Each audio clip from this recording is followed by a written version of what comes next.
नमस्कार दोस्तों, आज मैं आपको सुनाने जा रही हूँ राम नाम सत्य है। एक बार एक साधु महात्मा रामदास जी रात के समय में श्री राम जी के नाम का जाप करते हुए अपनी धुन में चले जा रहे थे। जाप करते हुए वह एक घने जंगल से गुजर रहे थे। सुनसान होने के कारण वे महात्मा किसी भी स्थान पर अधिक समय तक नहीं रुकते थे। वे ईश्वर के नाम के प्रेमी थे, इसलिए वे दिन रात राम के नाम का जाप किया करते थे। अतः औरों को भी उसी मार्ग पर चलने की सलाह देते थे। रामदास जी घने जंगल में मार्ग भूल गए थे, पर अपनी धुन में चले जा रहे थे। जहां राम ने चले वहां दूर अंधेरे के बीच में बहुत सी दीपमालाएं प्रकाशित थी। महात्मा जी उसी दिशा की तरफ चलने लगे। पास में पहुंचते ही देखा कि वाट वृक्ष के पास अनेक प्रकार की वाद्य यंत्र बज रहे हैं। नाच गाने और शराब की महफिल जम रही है।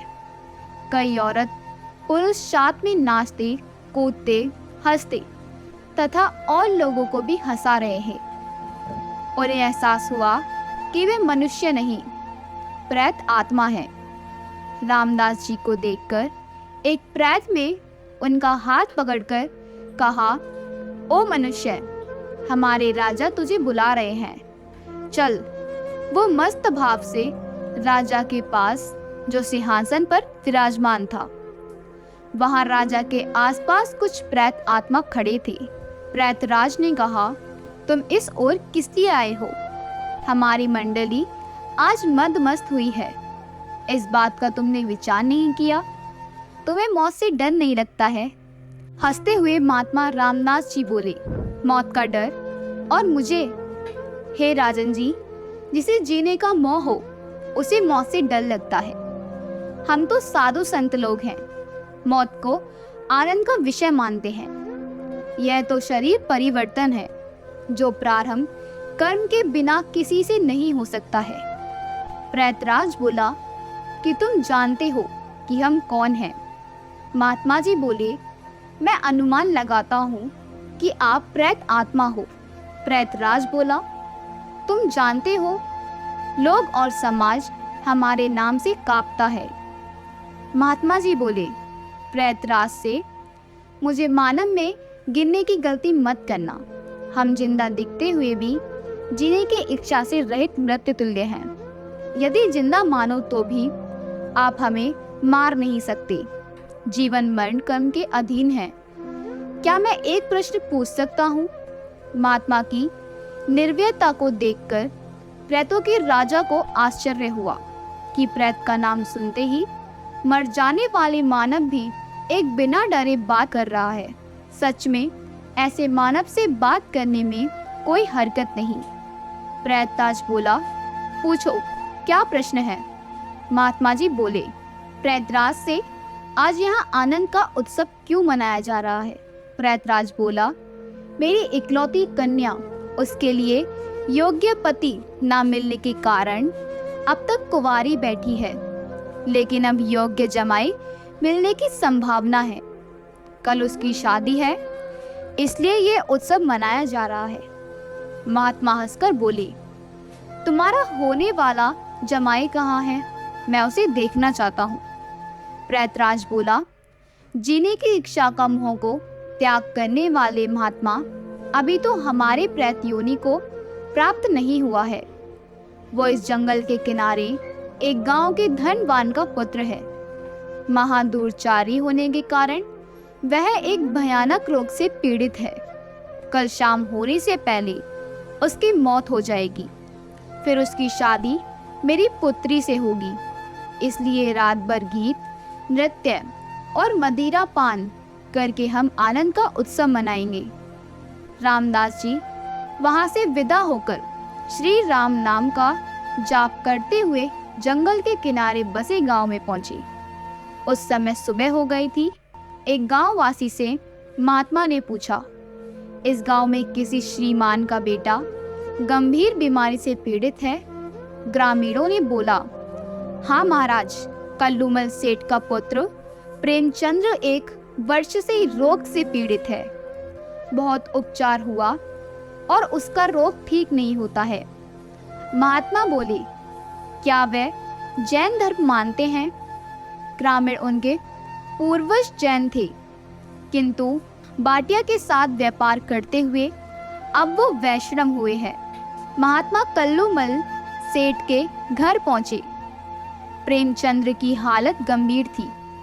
अंतिम घड़ी चल रही थी। फिर भी महात्मा को देखकर माता पिता को आशा की किरण दिखी। उन्होंने महात्मा का स्वागत किया। सेठ पुत्र के पलंग के निकट आकर महात्मा राम नाम की माला जपने लगे। दोपहर होते होते लोगों का आना जाना बढ़ने लगा। महात्मा बोले, क्यों प्रेमचंद, अब तो ठीक हो? प्रेमचंद्र ने आंखें खोलते ही अपने सामने एक प्रतापी संत को देखा तो रो पड़ा। बोला, बाबा जी, आप मेरा अंत सुधारने के लिए पधारे हो। मैंने बहुत पाप किए हैं। भगवान के दरबार में क्या मुंह दिखाऊंगा? फिर भी आप जैसे महात्मा के दर्शन हुए हैं, ये मेरे लिए शुभ संकेत है। इतना बोलते ही उसकी सांस फूलने लगती है। वो खांसने लगा। बेटा, निराश ना हो। भगवान राम बहुत दयालु है। तेरी ये अंतिम घड़ी है। अब काल से डरने का कोई कारण नहीं है। खूब शांति के साथ मन को शांत करके तमाम वैक को रोककर श्री राम नाम के मन को लगा दे और राम नाम के जाप में लग जा। दिन ढलते ही प्रेमचंद्र की बीमारी बढ़ने लगी।